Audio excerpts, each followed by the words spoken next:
2절 말씀. 야곱이 브엘세바에서 떠나 하란으로 향하여 가더니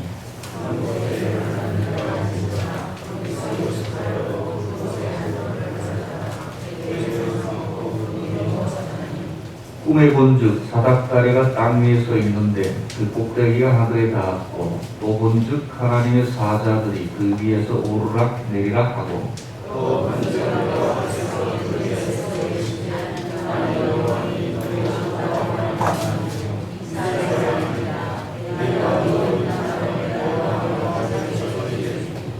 내 자손이 땅의 티끌같이 되어 내가 서쪽과 동쪽과 북쪽과 남쪽으로 퍼져나갈지며 땅의 모든 족속이 너와 내 자손으로 말미암아 복을 받으리라.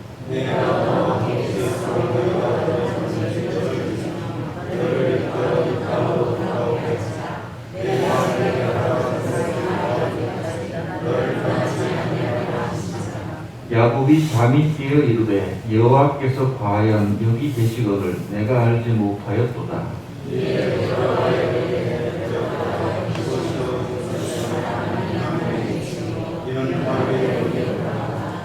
야곱이 아침에 일찍 일어나 베개로 삼았던 돌을 가져다가 기둥으로 세우고 그 위에 기름을 붓고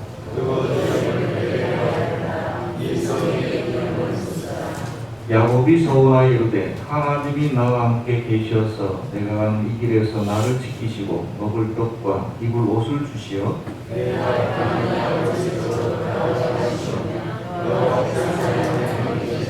같이 읽겠습니다. 내가 기둥으로 세운 이 돌이 하나님의 집이 될 것이요 하나님께서 내게 주신 모든 것에서 10분의 1을 내가 반드시 하나님께 드리겠나이다 하였더라. 아멘. 방금 교도한 말씀을 가지고 꿈을 담그다 라는 제목으로 정원기 목사님 말씀 선포하실 때에 많은 은혜 되시기 바라겠습니다. 나오실 때 할렐루야.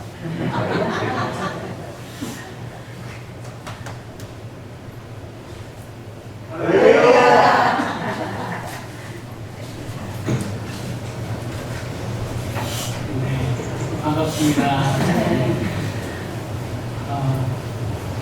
정말 사랑하는 사랑의 교회에 이렇게 와서 또 함께 말씀을 나눌 수 있으면 너무 감사하고 많은 것들이 변했습니다.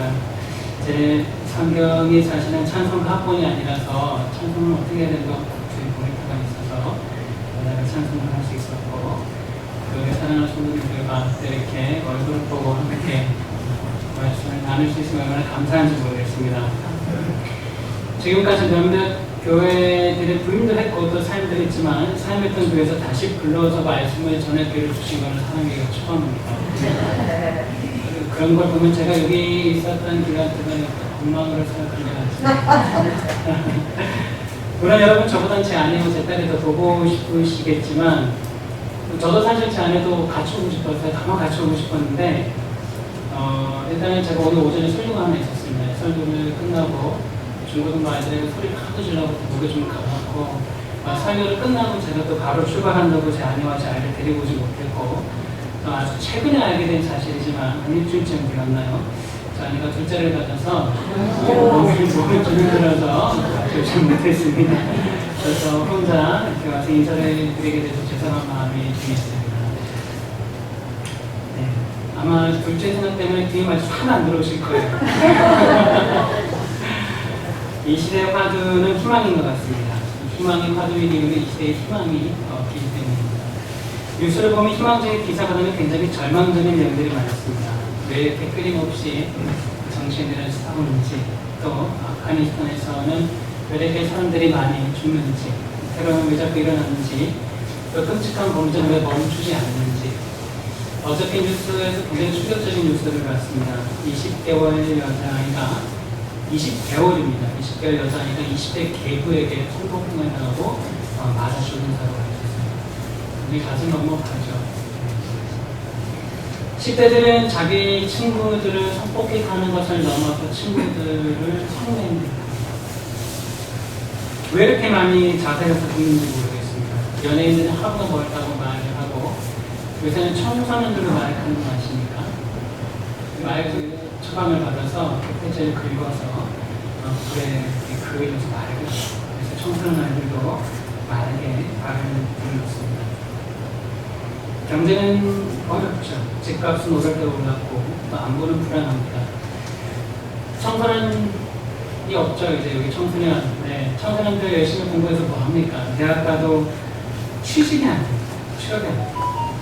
청년들에게 뭐 하고 싶냐고 묻는 것은 요새 실례입니다. 뭘 하고 싶은 게 문제가 아니고 할 일이 없어요. 결혼은 꿈도 못 꾸죠. 결혼을 해도 아이를 갖는 것도 꿈을 못 꿉니다는 둘째가 생겼습니다. 가정을 이루고 자녀를 낳아 양육하는 것도 나라와 시대에 희망이 있을 때 꿈꾸는 일이죠. 게다가 이 코로나는 도무지 끝이 날 기미가 보이지 않습니다. 확진자는 줄어들지 않고 사망자는 늘어납니다. 백신은 언제 맞을지 모르겠고 변이는 계속됩니다. 알파 변이, 베타 변이, 감마 변이, 델타 변이. 누군가 우스갯소리를 이렇게 얘기합니다. 하느님은 알파와 오메가시니 오메가 변이까지 나오겠습니다. 좀처럼 희망을 갖기 힘든 시대입니다. 어떻게 하면 이 시대를 살아가는 애들에게 희망을 얘기할 수 있을까가 굉장히 목사로서는 큰 수치입니다. 어떻게 하면 희망을 얘기할 수 있을까? 그런 고민을 하다가 아무래도 제가 일하는 호스피스 완화로 병동에서 죽음과 사투를 벌이시는 환자분들과 보호자분들을 보면서 제가 좀 힘을 얻었어요. 제가 여전히 제 임종 환자를 보고 있는데 호스피스 완화로 병동에 입원해 계신 말기 환자분들의 임종을 보면 교회를 다니시든 안 다니시든 환자가 임종을 하시면 슬퍼합니다. 천국에 소망이 있든 소망이 없든 예수를 믿든 예수를 믿지 않든 장례가 있고 임종을 하시면 슬퍼하고 힘들어하십니다. 그런데 이 환자분들이 임종을 하시고 장례식이 끝난 다음에 어느 정도 시간이 지나면 인사를 하러 오시거든요. 가끔 고맙다고 인사를 하러 오시는데 그때 보호자의 모습을 보면 사랑하는 가족들을 떠나보낸 이들이 죽음을 잘 극복하고 있는지 아니면 여전히 죽음 가운데서 힘들어하고 있는지를 알 수 있습니다. 대부분 이 슬픈 과정을 잘 극복하신 분들은 와서 뭐라고 말씀하시냐면 이렇게 말씀하세요. 나중에 우리가 천국에서 다시 만날 거잖아요. 그날을 기다리면서 힘을 내고 있습니다. 반면에 사랑하는 가족들을 떠나보내고 여전히 힘들어하시는 분들은 이렇게 말합니다. 할 수 있는 게 있나요? 모두가 죽는 거 아닙니까? 다시 못 보는 게 슬플 뿐이죠. 여러분 이 차이가 아시겠습니까? 사랑하는 가족을 먼저 떠나보낸 후 그 슬픔과 아픔을 이겨낼 수 있느냐? 아니면 여전히 그 슬픔 가운데 절망하느냐의 차이는 딱 하나예요. 딱 하나. 나중에 만날 수 있다는 희망이 있으면 그 슬픔을, 그 아픔을 이겨냅니다. 그런데 나중에 만날 수 있다는 희망이 없으면 절망합니다. 다시 말하면 예수 그리스도를 믿고 죽음 이후에 천국에서 다시 만날 수 있다는 희망이 있느냐, 그 희망이 없느냐가 죽음의 아픔과 슬픔을 이겨낼 수 있느냐 없느냐를 결정하는 것이죠. 죽음 이후에 천국을 꿈꾸고 천국에서 다시 만나는 꿈이 있으면 우리는 죽음 가운데서도 희망을 놓지 않을 수 있습니다. 그러나 죽음 이후에 꿈꿀 수 있는 천국이 없고 그래서 저 천국에서 다시 만날 수 있는 꿈이 없다면 죽음 가운데서 우리는 어떠한 희망도 품을 수가 없다는 것이죠. 세상에서 보면 책들도 그렇고 여러 교육자들도 그렇고요. 좋은 죽음을 맞이하는 여러 가지 방법들을 소개합니다. 가족들과 조용한 곳에서 임종을 하면 잘 죽을 수 있다. 또는 통증을 잘 조절하면 좋은 죽음을 맞이할 수 있다. 정서적으로 지지를 잘 받으면 좋은 죽음을 맞이할 수 있다고 여러 가지 방법들이 소개되는데요. 제 경험상 다 아닙니다. 좋은 죽음을 맞이할 수 있는 방법은 없습니다. 그런 방법은 존재하지 않아요. 앞서 설명드린 것처럼 예수를 믿고 천국에 소망이 있어도 죽으면 아프고 죽으면 고통스럽고 죽으면 슬프고 죽으면 비참합니다. 여러분 문제는 방법이 아닙니다. 문제는요 어떻게 죽느냐에 대한 방법의 문제가 아니고 죽음 이후의 천국에 대한 꿈이 있느냐 꿈이 없느냐 그 문제. 죽음이 끝이 아니라는 꿈, 죽음 이후에 천국에 있다는 꿈, 저 천국에서 다시 만난다는 그 꿈이 있으면 죽음은 슬퍼거나 비참하지 않습니다. 그런데 그 꿈이 없으면 우리는 죽음 너머의 희망을 볼 수가 없습니다. 그리고 그 꿈이 없으면, 그 희망이 없으면 죽음 앞에서는 어떠한 사람도 그 절망을 떨쳐낼 수가 없습니다. 여러분 왜 이 시대에 희망이 없는 줄 아세요? 어려운 경제를 해결할 방법이 부족해서입니까? 얼마나 많은 방법들이 제시되고 있습니다. 집값을 잡을 방법이 없어서 그렇습니까? 많은 방법들이 제시되고 있잖아요. 좋은 대학을 가기 위한 공부 방법이 없어서 그렇습니까? 얼마나 많은 공부 방법이 있습니까? 취업을 위한 준비하는 방법이 없어서 그렇습니까? 많습니다. 방법. 아이들을 건전하게 교육하는 방법이 제시되지 않아서도 아닙니다. 자살을 방지하는 방법이 없어서도 아닙니다. 청소년들의 범죄를 방지하기 위한 방법론적인 토론이 부족해서도 아닙니다.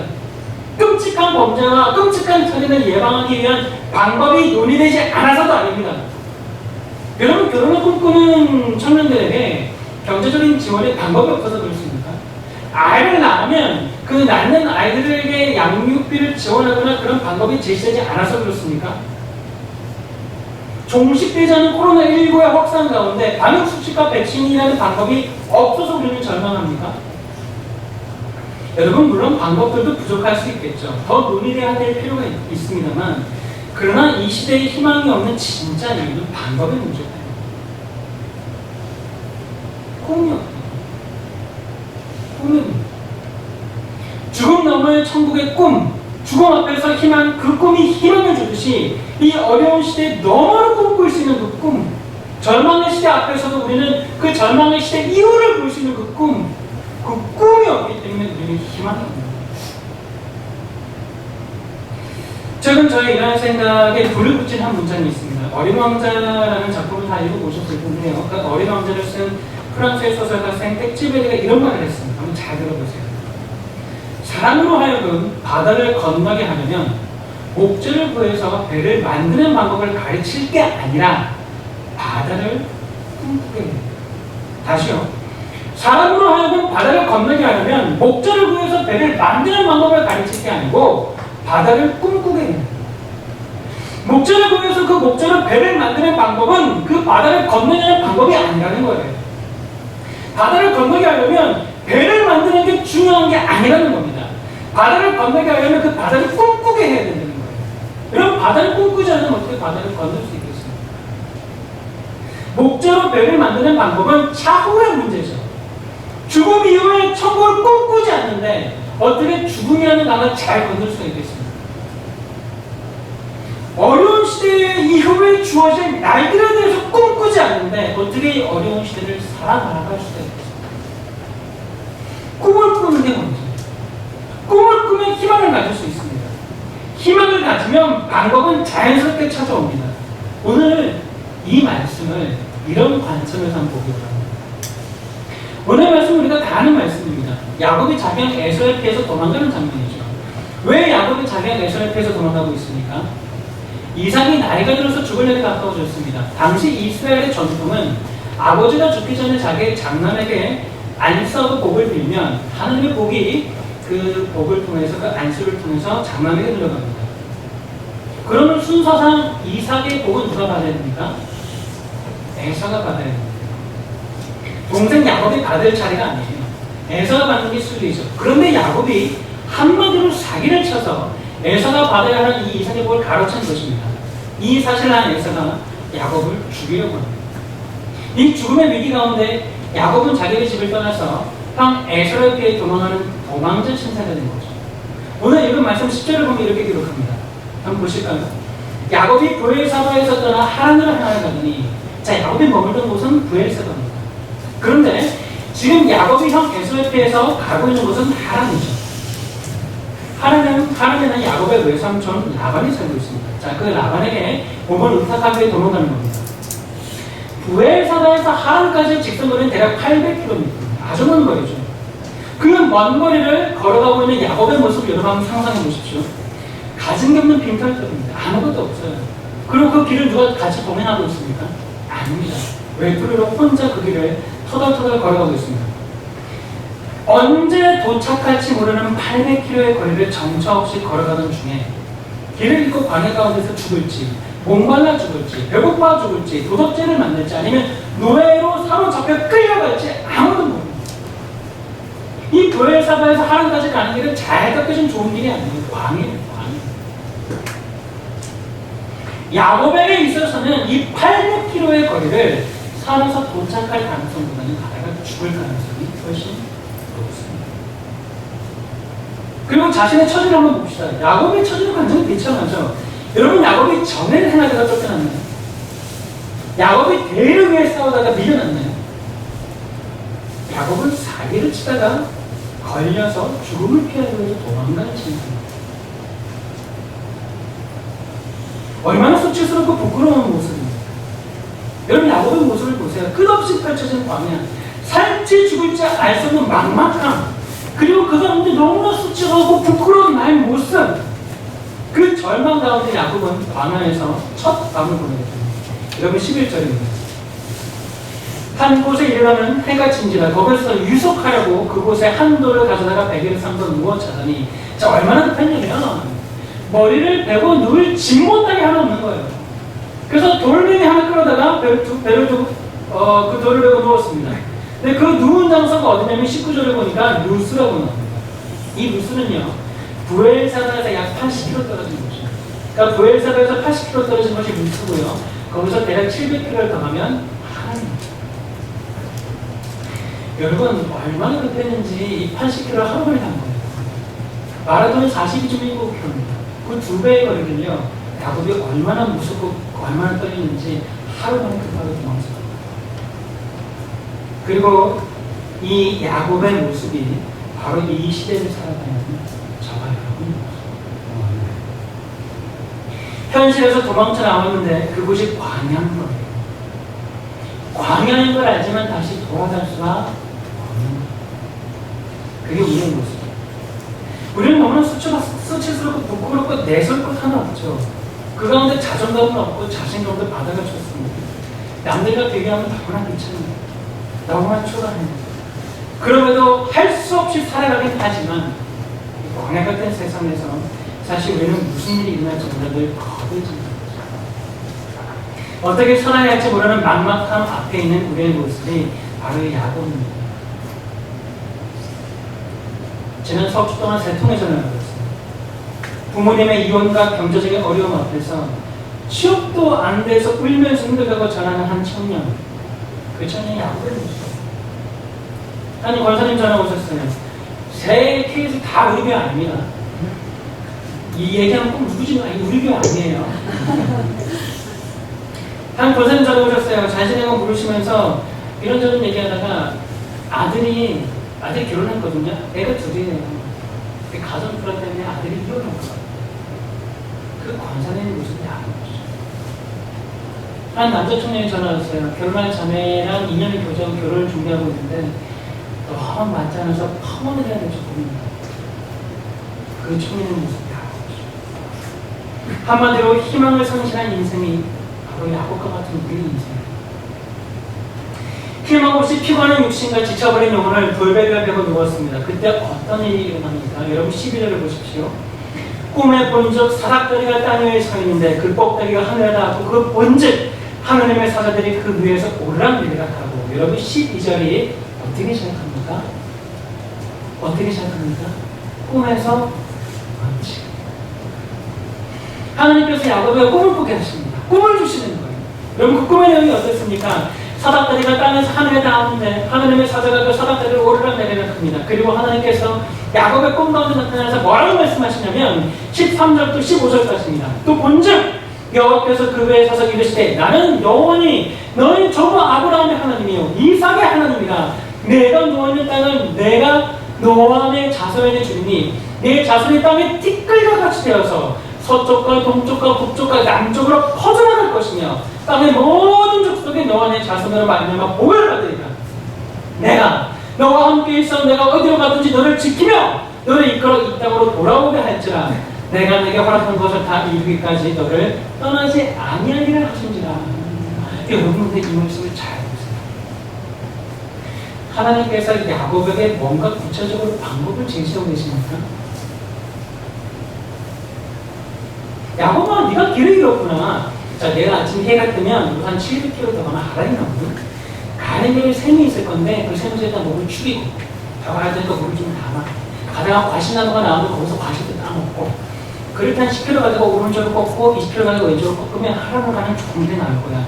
그걸 쭉 가면 하나님 금방 도착할 텐데 정갈이 나오는 피하고 무서운 들짐승 같으면 불을 피워서 내쫓아. 이렇게 말씀하셔야지. 오늘 하나님께서 뭐라고 말씀하시냐면 구체적인 방법을 하나도 안 주세요. 이렇게 말씀하세요. 나는 너의 조상 아브라함과 이삭의 하나님이고 너의 하나님이야. 자, 내가 너희는 이 땅을 너에게 줄 건데 너의 자손이 땅에 티끌과 같이 많아질 거야. 또 너의 모든 족속의 복을 받을 거야. 네가 어디로 가든지 나는 너와 함께 할 거고 너는 다시 이 땅으로 돌아올 건데 그때까지 내가 너와 함께 할게. 자, 이 땅을 언제 주실 거라고 하나님 말씀하시는 말씀하세요. 이 땅을 어떤 방법으로 주실지 하나님께서 말씀하시나요? 말씀하시나요? 언제 이 땅으로 다시 돌아올 수 있을지, 언제 누구랑 결혼해서 자손을 몇 대에 걸쳐서 얼마나 남을지, 언제 하나님의 언약이 성취될지 구체적인 방법이 하나도 없어요. 지금 하나님께서 야곱에게 뭐라고 하시는 거예요? 하나님께서 야곱에게 뭘 주시는 거예요? 꿈을 주시는 거예요. 그러면서 이렇게 말씀하시는 거예요. 야곱아, 내가 지금 필요한 건, 희망을 상실한 지금 너에게 필요한 건 이 상황을 이겨낼 구체적인 방법이 아니에요. 이 상황을 넘어서 꿈이 필요해요. 오늘 하나님께서 야곱에게 꿈을 주시면서 우리가 이 말씀을 보면서 두 가지를 기억해야 됩니다. 첫째는요, 하나님의 꿈은 우리를 회복시키십니다. 오늘 우리가 읽은 12절의 시작인 꿈이라는 단어는 히브리어로 할람이라는 단어입니다. 할람. 근데 이 할람이라는 단어는요, 꿈을 꾸다라는 말과 동시에 어떤 의미가 있냐면 치료하다, 회복하다, 강건하다 이런 말이에요. 무슨 말입니까? 우리가 하나님께서 주시는 꿈을 꾸기 시작할 때 우리의 영혼이 치료가 된다는 것이죠. 우리가 하나님께서 주시는 그 꿈을 바라보기 시작, 우리의 속사람이 치료되고 우리의 연약한 마음이 강건해지고 우리의 영혼이 회복된다는 것입니다. 지금 야곱의 영혼은 어떤 상태입니까? 앞서 말씀드린 것처럼 야곱의 영혼은 완전히 깨어진 상태입니다. 그의 속사람은 완전히 부러진 상황입니다. 그의 마음은 지금 상처투성이죠. 먼저는 스스로에 대한 실망감과 자기가 실패 때문에 얼마나 크겠습니까? 사기를 쳐서 복을 가르쳤다는 그 실망감, 스스로에 대한 좌절감, 도망쳐서 살아갈 수밖에 없는 그 실패감이 그를 사로잡고 있습니다. 또 가족에 대한 상처가 있지 않겠습니까?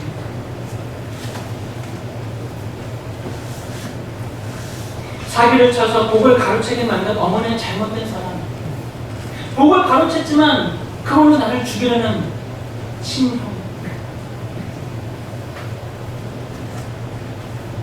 스스로에 대한 실패와 절망, 그리고 사랑하는 이들에게 받은 그 상처의 쓴뿌리를 해결하지 않고는 야곱은 앞으로 나아갈 수가 없는 것이죠. 그리고 하나님은 오늘 야곱에게 꿈을 주심으로, 한람을 주심으로 그의 영혼을 회복시키십니다. 그의 속사람을 치유하십니다. 그의 깨어진 마음을 고치십니다. 그의 마음의 쓴뿌리를 제거하십니다. 아픈 과거에 고정되어 있던 야곱의 시선을 하나님의 꿈으로 옮겨가시고, 사랑하는 여러분, 저나 여러분이 아니라 과거의 아픔과 상처가 없는 사람은 없겠습니다. 가난한 사람도 없죠. 과거에 내가 지은 죄 때문에 스스로에 대한 실망감, 과거에 내가 했던 실수와 실패 때문에 사로잡히는 그 좌절감, 낙담, 절망, 다시 시작할 수 없을 것 같은 마음, 타오르는 있습니다. 자신감은 이제 내 인생에서 찾아볼 수가 없고 나의 자존감은 밑바닥을 때렸습니다.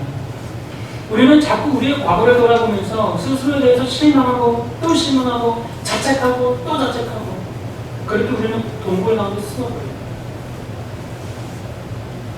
거기에 더해서 우리는 남들에게 받은 치유되지 않은 상처들이 더 많잖아요. 나를 아프게 하잖아요.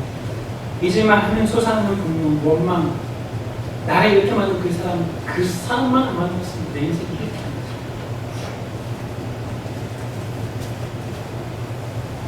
마치 덫에 걸려서 아둥바둥하는 연약한 사슴처럼 빠져나오려고 할수록 그 상처와 아픔이 나한테 고통스럽게.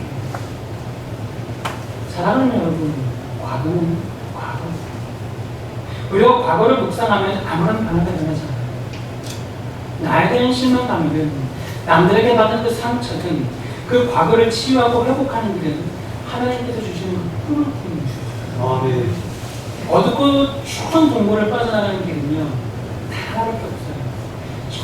멀리 보이는 새까만 빛을 바라보면서 좀 묵묵히 앞으로 나가는 것입니다. 아멘. 사랑하는 성도 여러분, 하나님께서 주시는 그 꿈을 꿀 수 있기를 바랍니다.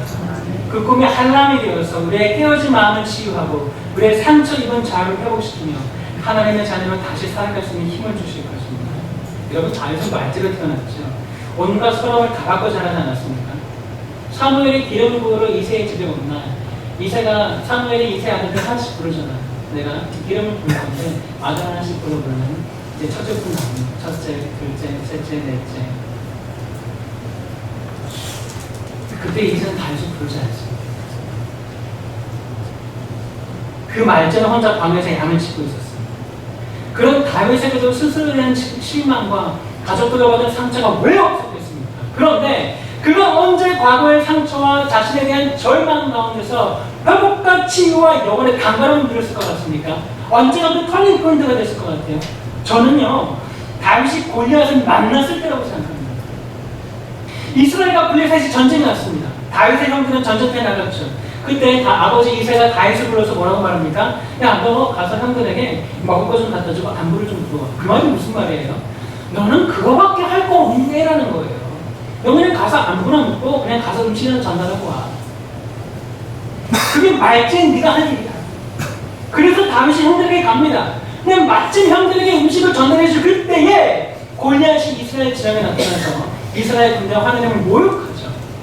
그때 다시 발끈합니다. 그 발끈하는 모습을 보고 그의 형 엘리압이 뭐라고 하는지 아십니까? 이렇게 얘기해요. 사무엘상 17장 28절에 그냥 엘리압이 다윗이 사람들에게 하는 말을 들은지라 뭐라고 말하냐면 그가 다윗에게 눈을 바라 이르되 네가 어찌하여 이리로 내려왔느냐? 뒤에 있는 양들은 누구에게 맡겼느냐? 나는 내 교만함과 내 마음의 완악함을 하니 내가 전쟁을 구경으로 왔구나. 무슨 말이에요?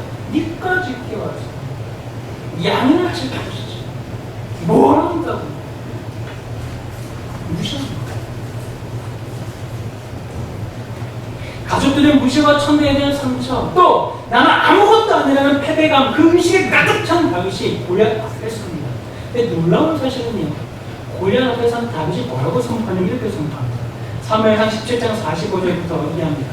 다윗이 블레셋 사람에게 이르되 너는 칼과 창과 단창으로 내게 나아오거니와 나는 만군의 여호와 이름 곧 네가 모욕하는 이스라엘 군대 하나님의 이름으로 내게 나아가노니 이름 잘 들어보세요. 오늘 여호와께서 너를 내 손에 넘기시니 내가 너를 쳐서 내 목을 베고 블레셋 군대의 시체를 오늘 공중에 세웠다며 들짐승에게 주어 온 땅으로 이스라엘의 하나님의 계신 줄 알게 하겠고 또 여호와의 구원하시는 칼과 창이 있지 않으면 이 무리에게 알게 하리라. 전쟁은 여호와께 속한 것이지 그가 너희를 우리에게 손에 넘기시리라. 다윗은 지금 골리앗 앞에서 골리앗이라는 문제를 바라보고 있지 않아요. 다윗은 지금 뭘 하고 있습니까? 여러분, 다윗은 꿈을 꾸고 있어요. 아멘. 무슨 꿈을 꾸고 있습니까? 하나님을 무시하는 것을 다윗. 하나님의 영광을 선포하고 하나님의 이름을 여러분, 그 꿈을 꾸고 아멘. 저는 이 꿈을요, 다윗의 내면에서 나왔다고 생각하지 않습니다. 여러분, 이 꿈은 하나님께서 주십니다. 그리고 하나님께서 주신 이 꿈을 하나님께서 주신 그대로 이루어 가십니다. 아멘. 하나님께서 주신 꿈대로 골리앗을 다윗이 쓰러뜨리죠. 여러분, 그리고 그 이후에 다윗의 인생을 보세요. 그가 과거의 실망과 실패에 파묻혀 낮은 자존감으로 살아가는 모습을 찾아볼 수가 없습니다. 또 그가 가족들로부터 받은 상처 때문에 눈물로 밤을 지새우지도 않습니다. 그가 하나님의 꿈을 꾸고 그가 하나님께서 자신을 통해 꾸게 하신 그 꿈을 이루는 것을 경험하자 한람의 역사가 있습니다. 회복과 치유, 다시 강건하게 되는 꿈의 역사가 다윗에게 됩니다. 사랑하는 여러분, 하나님께서 다 여러분에게 꿈과 비전을 주셨잖아요. 아멘. 주셨잖아요. 우리가 잊고 살았을 뿐이에요. 우리 다 받았어요. 여러분, 그 꿈을 다시 꾸기 시작하십시오. 그러면 하나님께서 반드시 그 꿈을 이루어 가실 것입니다. 아멘. 그리고 그 과정을 통해서 하나님의 꿈, 한람의 역사가 속사람의 치유와 영혼의 강건함과 마음의 회복의 역사가 일어날 줄 믿습니다. 아멘. 하나님께서 야곱에게 꿈을 주시는 이 말씀을 통해서 우리가 한 가지 더 기억해야 할 것은 뭐냐면 하나님의 꿈은 우리로 하여금 현실을 정면 돌파할 수 있는 원동력이 된다는 것입니다. 여러분, 12절을 다시 볼까요? 12절 제가 읽습니다. 꿈에서 본즉 사닥다리가 땅 위에 서 있는데 그 꼭대기에 하늘이 닿았고 또 본즉 하나님의 사자들이 그 위에서 올라 내려가고. 자, 사닥다리가 땅 위에 서 있는데 라는 말씀에서 이 서 있다라는 단어는 히브리어로 묻자브라는 묻자. 이 히브리어 묻자브는요 그냥 서 있다는 말이에요. 이 묻자브는 굳게 서서 절대로 흔들리지 않는다는 것이죠. 여러분, 야곱에게는 모든 것이 불확실한 것이죠. 모든 것이 불안한 상황입니다. 불확실하고 불안한 상황에서는 쉽게 흔들리고 넘어질 수밖에 없죠. 하란까지 가는 긴 여정 가운데 목이 마르거나 배가 고프면 넘어질 것입니다. 또 강도를 만나서 또는 정갈을 물리키려다 하면 넘어질 것입니다. 외삼촌의 집에 무사히 도착했다고 해서 모든 것이 다 잘 풀릴 것이라는 보장도 없죠. 그 불안함과 불확실함이 늘 야곱을 흔들 것이고 야곱의 인생에는 넘어짐이 계속될 수밖에 없습니다. 여러분, 실제로 야곱의 인생을 들여다보면 그가 실족할 수 있는 일들이 많았잖아요. 예를 들면 그가 라헬을 사랑해서 7년 동안 외삼촌에게 헌신봉사했지만 그가 어디서 레아였어요. 그리고 또다시 7년만 봉사해서 라헬을 얻거든요.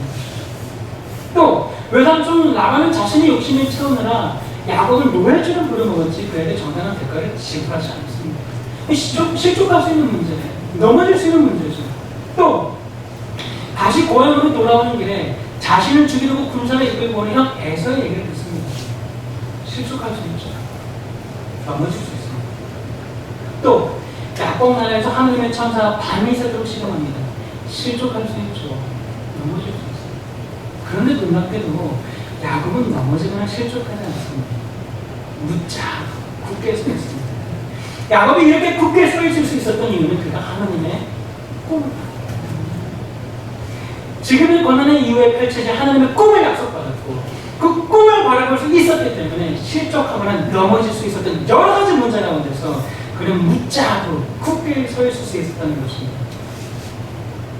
우리가 앞으로 나아가는 원동력은요, 지금의 이 문제들을 바라보면서 이 문제를 어떻게 해결할까 끙끙대는 것입니다. 내가 당면한 지금의 수많은 문제들, 또 앞으로 나에게 닥칠 수많은 문제들 가운데서도 예측 불가능한 여러 가지 어려움 가운데서도 내가 묵묵하게 나아갈 수 있는 원동력은 그 문제들 이후에 그 하나님의 꿈을 믿고 바라볼 수 있다. 코로나19로 모든 교회들이 사실 상상해 본 적이 없는 어려운 상황을 지나고 있어요. 전쟁의 시기에도 중단되지 않았던 예배가 중단되었습니다. 각 교회들이 오래 온라인으로 예배를 준비해서 비대면 예배를 드리고 있죠. 교육부서 수련회는 다 취소가 됐습니다. 제가 올해 수련회 요청을 3군데 받았는데요. 2군데가 취소가 됐어요. 한 군데도 1박 2일을 하게 됐는데요. 한 군데는 주일 5일 하고 치웠어요. 다 취소가 됐어요. 뜨거운 기도, 뜨거운 찬양 다 사라졌습니다. 여러분들께 다음 세대를 목표하는 목회자로서 저는 너무나 안타까운 게요. 저는 수련회의 그 뜨거운 찬양이 얼마나 그리운지 몰라요. 손을 들고 찬양하고, 눈물을 흘리며 찬양하고, 땀을 흘리며 찬양하고. 1시간 동안 정말 주를 악망하는 그 찬양이 너무나 그립습니다. 수련회에서 1시간 동안 말씀 선포가 너무 그립습니다. 1시간 동안 아이들은 고통스럽겠지만, 목이 터져라 외치고, 정말 제 진행을 다 빼가면서, 마스크 안 쓰니까 뭐 아이들은 모르겠지만 이게 치가 다 젖거든요. 얼마나 더러운지 몰라요. 영광스러운 더러운 가정. 제가 말씀 선포하는 게 다 파랗고.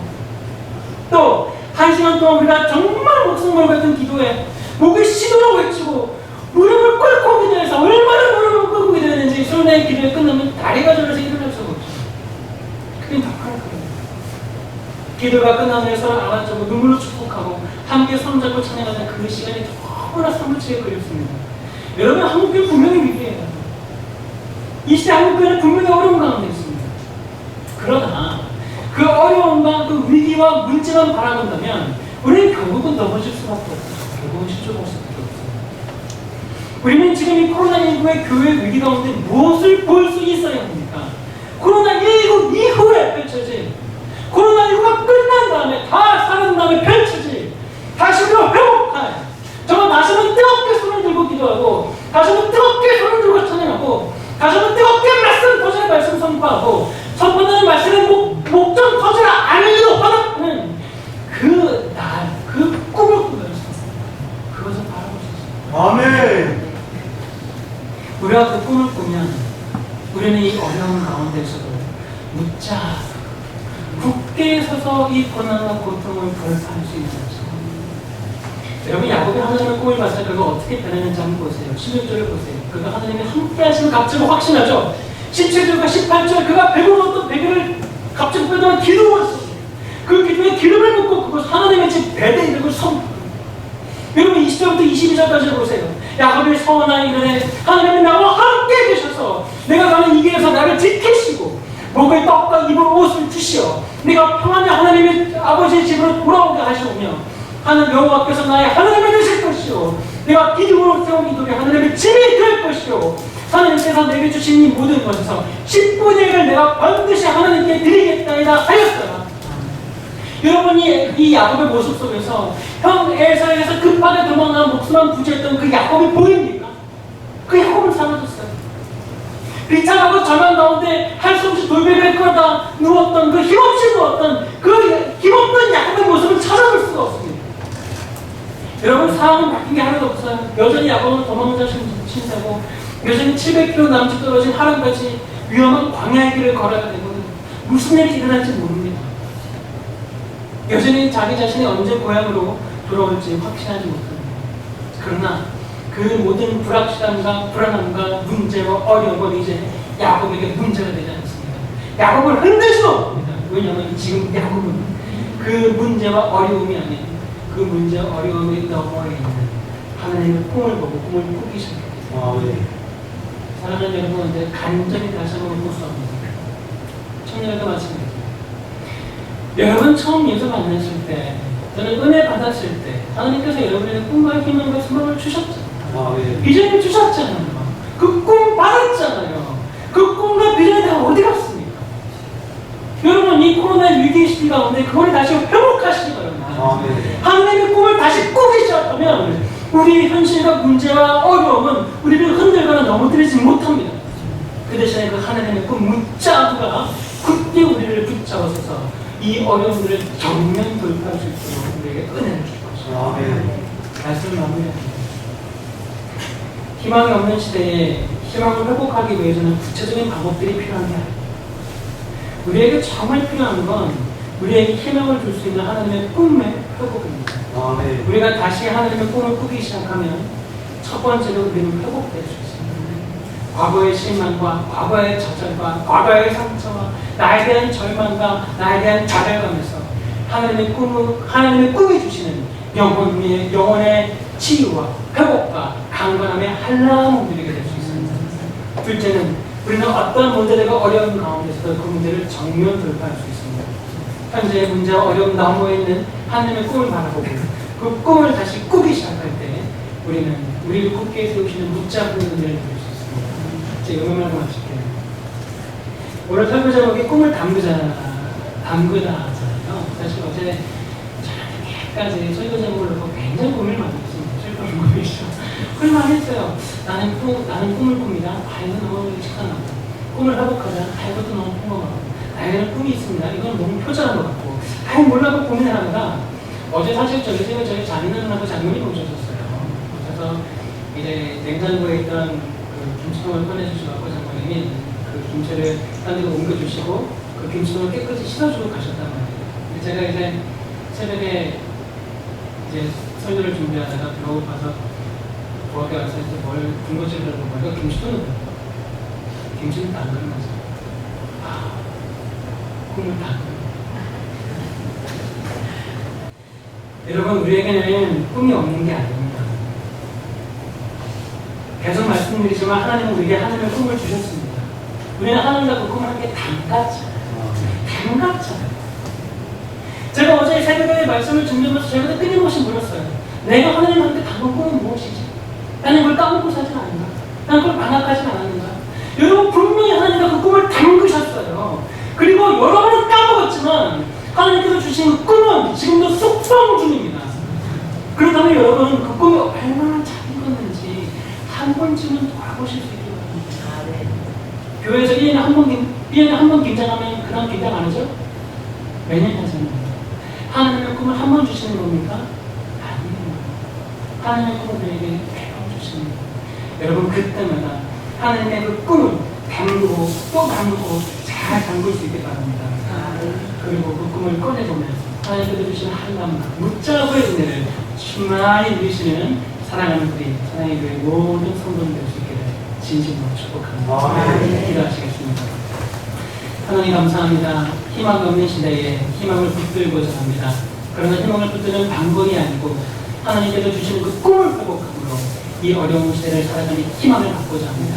어려운 시대 또한 개인적으로 어려운 가운데 힘들고 지쳐하는 우리 살아가는 모든 사랑의 교회 성도들 하나님의 꿈을 회복하게 하시고 다시 한번 하나님의 꿈을 꾸어서 그 꿈을 통한 한람의 은혜를 누리게 하여 주시옵소서.